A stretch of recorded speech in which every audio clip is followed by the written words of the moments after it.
Hello everyone, welcome back to my channel pinch of salt. এটা ছিল আমার মাসির বাড়িতে আইবুড়ো ভাত খাওয়া। দুই মাসি মিলে সেই দিন আমাকে আইবুড়ো ভাত খাইয়েছিল। যথারীতি আইবুড়ো ভাতের ভিডিও শ্যুট করতে তো হবে, সম্ভবত এটা আমার 11 নম্বর। তো বোন সেদিন আমাকে ভিডিও করে দিয়েছিল।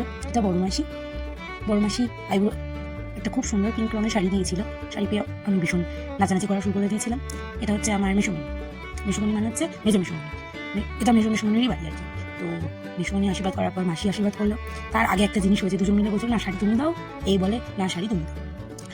মেজো মাসির আশীর্বাদ পর্ব শেষ হবার পর একটা ফটোতে দেখবে মাসির একটা ছোট্ট মুচকি হাসির ফটো উঠেছে বলবো ভিডিও। তো তারপরে মাসি একটা পার্পল কালারের শাড়ি দিয়েছিল। দুটো শাড়ি নিয়ে তো আমি ভীষণ হাসি মুখ করে ভাত খাওয়া শুরু করলাম। এবার আসবো মেনুতে চিকেন ছিল, মাছ ছিল, ডাল ছিল, 5 রকমের ভাজা ছিল, মিষ্টিও ছিল। আমার বোন যতক্ষণ ভিডিও করছিল আমি তো বুঝতে পারছিলাম না ও কী ভিডিও করছিল আর আমার কী যে মুখের এক্সপ্রেশন দিচ্ছিলাম তাকে। তো যেটাই উঠেছে সেটাই দিয়ে দিচ্ছি। ও হ্যাঁ, তার সাথে প্লাস্টিক চাটনি ছিল সেদিন। লেগ পিসটা মাসি যে কী ভালো রান্না করেছিল, দারুণ ছিল। লেগ পিস খাওয়ার এক্সপ্রেশন দেখলেই তোমরা বুঝতে পারবে।